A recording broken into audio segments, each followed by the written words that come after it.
What's going on, guys? Len Hargrave here with Len Hargrave Fishing. This is episode 5, the Nitro 2000DC rebuild. Tonight's episode, it's going to be me and Ed hanging out again.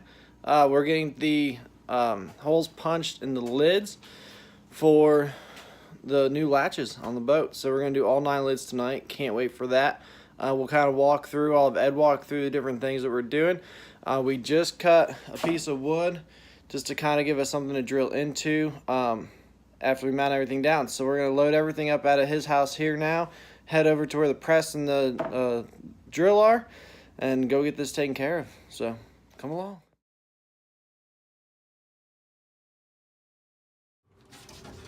Alright guys, we're over here at the shop. Edward here is getting everything set up here at the press. Hi. Hi, Mom. Hi, Mom. He is the metal manipulator. Machinist. Or machinist, as he likes to call it on his resume. But I say he's a metal manipulator. So, here are the circles we did last night while we were mocking up on the boat. And then here's our press, or the drill we're going to use. And we'll get finished setting up, and then I'll let Ed kind of go over exactly the game plan here. A little lesson on drilling holes through your aluminum lids, and we'll teach you as much as we can tonight.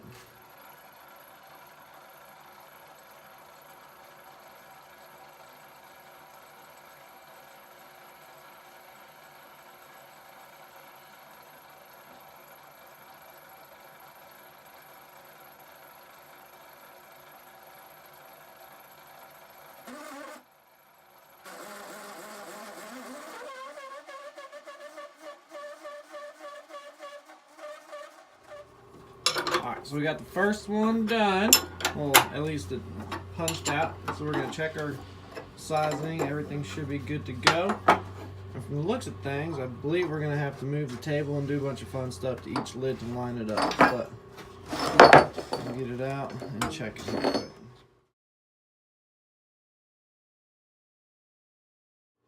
Alright, so we're through the first one. It lines up beautifully. So the first hole is all set.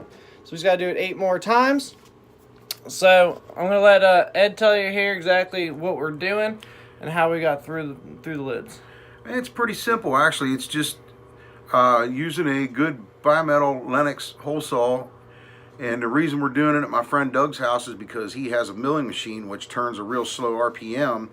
We'll have Lenny film one here when I'm drilling it. It turns a real slow RPM, and it's got a really good clamping system so it won't jump around on me. You know, I'm getting to the point now where I could have probably done this with a hand drill, but why? We have good quality stuff right here, and it makes it so much easier.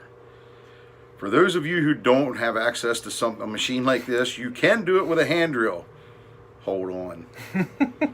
Cool. I'll get some quieter videos of the drill going through, so I don't blow your ears off with the squeaking.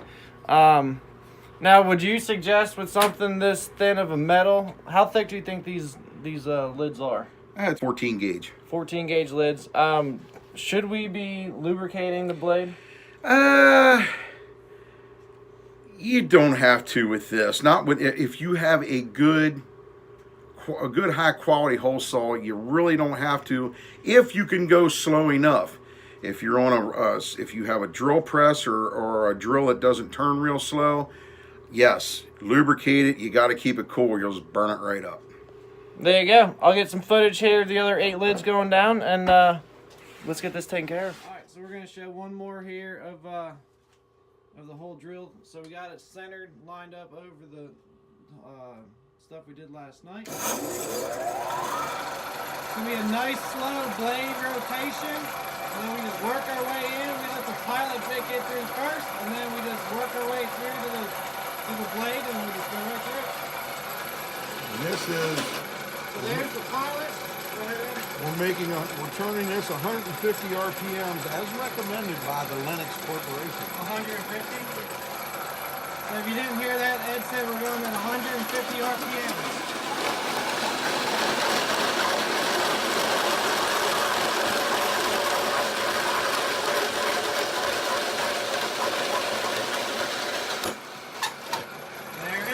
Punch our way right through.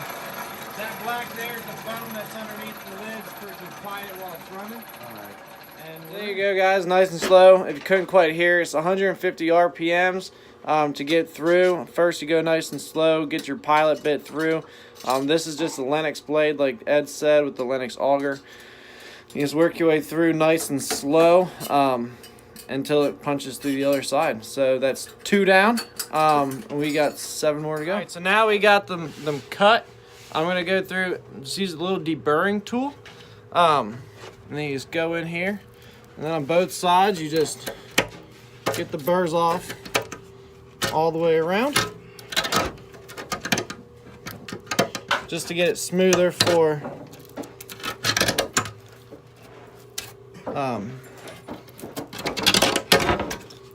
get it nice and smooth. You can probably get in there with the sand, like a piece of sandpaper or something, but since I have a deburring tool readily available, then that's what. All right, guys, we're back at Ed's house. We got all the holes drilled. Pretty much went flawlessly. Yes. I'd say. All the latches fit, so that's always a plus. I'm gonna let Ed do shout out for Doug. That's the mill that we were at over at his garage. I don't know the information for it, so. It's my buddy Doug Bates. He owns a business called Doug's Rod Shop for all of your muscle car, custom car, street rod needs. Doug's your man. Metal fabrication, machining, welding, any of that fun stuff.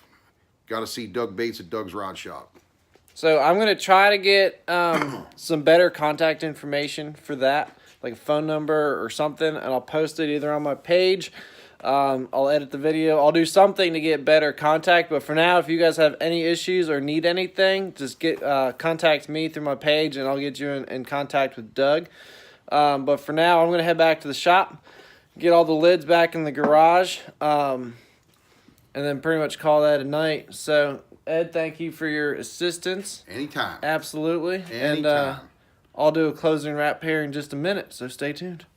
All right, I am back at the workshop here at the Nitro. I got all the lids back in the garage. I got them in place.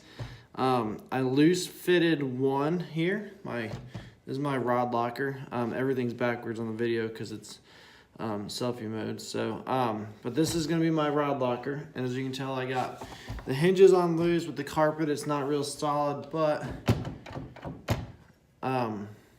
it latches right there, and it opens up. So,